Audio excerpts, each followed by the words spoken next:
Assalamu alaikum everyone, welcome back on Vocabulary. This is your spoken English teacher Mohammad Qasim. आज class में हम सीखने वाले हैं this, that, these and those का इस्तेमाल हिंदी और उर्दू ट्रांसलेशन के साथ।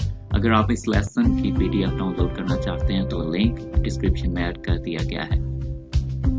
ऐसे ही मजीद लेसन्स लेने के लिए हमारा YouTube चैनल सब्सक्राइब कर लें और बेल आइकन प्रेस कर दें ताकि आपको हमारे लेसन्स पर वक्त मिलते रहें और आप इसी तरह से अपनी इंग्लिश इम्प्रूव करते रहें और बेहतर बनाते रहें। तो चलिए स्टार्ट कर लेते हैं। दिस का इस्तेमाल सबसे पहले हमें ये देख लेना है कि दिस को हम कहाँ पे यूज करते हैं। दिस को एक्चुअली इस्तेमाल किया जाता है किसी एक चीज के लिए। एक तो आपने ये पॉइंट याद रखना है, किसी एक चीज के लिए आप दिस का इस्तेमाल करेंगे। अब ये चीज आपके नजदीक होनी चाहिए। सेकंड कंडीशन इसके लिए जो है, ये चीज नजदीक की होनी चाहिए, आपके बिल्कुल पास होनी चाहिए। आपकी जो बाजू की लंबाई है उसके जितनी दूर होनी चाहिए। इस कंडीशन में आप इसका इस्तेमाल करते हैं। कुछ एग्जांपल्स देख लेते हैं। This is my car. अब कार यहाँ पे सिंगुलर है, तो हमारा रूल क्या है, किसी एक चीज के लिए दिस का इस्तेमाल करें। कार यहाँ पे सिंगुलर है तो इसके लिए हम दिस का इस्तेमाल कर सकते हैं। दिस इज माई कार, ये मेरी कार है। दिस इज माई डॉटर, ये मेरी बेटी है। किसी शख्स के लिए भी हम, किसी लड़की के लिए या किसी लड़के के लिए भी हम दिस का इस्तेमाल कर सकते हैं। जैसे this is my father, this is my mother, this is my elder brother. This pen is beautiful, ये पेन खूबसूरत है। दिस पेन इज ब्यूटीफुल, ये पेन खूबसूरत है। आपने दिस का इस्तेमाल करना है किसी चीज को पॉइंट आउट करते हुए। आपके बहुत ही नजदीक कोई चीज है, उसको बताने के लिए आप दिस का इस्तेमाल करेंगे और ये एक चीज के लिए इस्तेमाल होता है। ओके, दैट को इस्तेमाल करें दूर की किसी एक चीज के लिए। दैट का मतलब है वो, दैट वो, एक। वो जाहिर सी बात हम इस्तेमाल करते हैं किसी दूर की चीज के लिए। दूर की एक चीज के लिए आप दैट का इस्तेमाल करें। दैट इज माई कार, वो मेरी कार है। दैट इज माई कार, वो मेरी कार है। दैट इज माई डॉटर, वो मेरी बेटी है। दैट इज माई डॉटर, वो मेरी बेटी है। दैट पेन इज ब्यूटीफुल, वो पेन खूबसूरत है।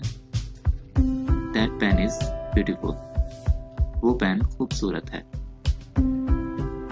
तो सिंपली दैट का यूज करें किसी एक चीज के लिए जो आपसे काफी दूर हो और उसे आप पॉइंट आउट करके कह रहे हो कि वो मतलब दूर की चीज। ओके, दिस का इस्तेमाल हम करते हैं एक से ज्यादा चीजों के लिए। अब ये एक से ज्यादा दो भी हो सकती हैं, 5 भी, 10 भी, 100 भी, बहुत ज्यादा भी हो सकती हैं जो हमसे काउंट ना हो। तो ऐसी कंडीशंस के लिए हम दिस का इस्तेमाल करते हैं। नजदीक की एक से ज्यादा चीजों के लिए दिस को इस्तेमाल करें।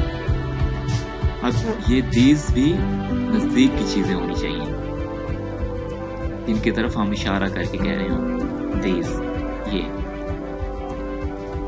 These are our children, these are our children, ये हमारे बच्चे हैं। चिल्ड्रन यहाँ पे प्लूरल है, एक से ज्यादा है। तो अगर एक अगर आप कहना चाहें तो उसके लिए कहेंगे चाइल्ड, चिल्ड्रन एक से ज्यादा। These are our children, ये हमारे बच्चे हैं। These are her clothes, these are her clothes, ये उसके कपड़े हैं। These are her clothes, these shoes are beautiful, ये जूते खूबसूरत हैं।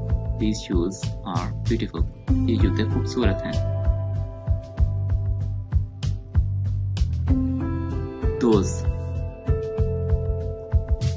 दूर की एक से ज्यादा चीजें, जैसे इसका मतलब है वो हमें बताता है कि ये दूर के बारे में है, दूर की चीज है वो। Those are our children. Those are our children. वो हमारे बच्चे हैं।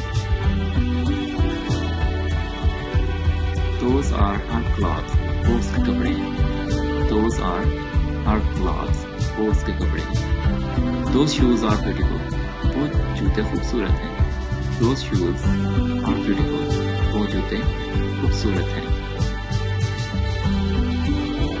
Alright everyone, ये एक बहुत ही सिंपल सा और बहुत ही आसान सा कंसेप्ट था this, that, these and those के बारे में। आई होप कि आपको क्लियर हो गया होगा।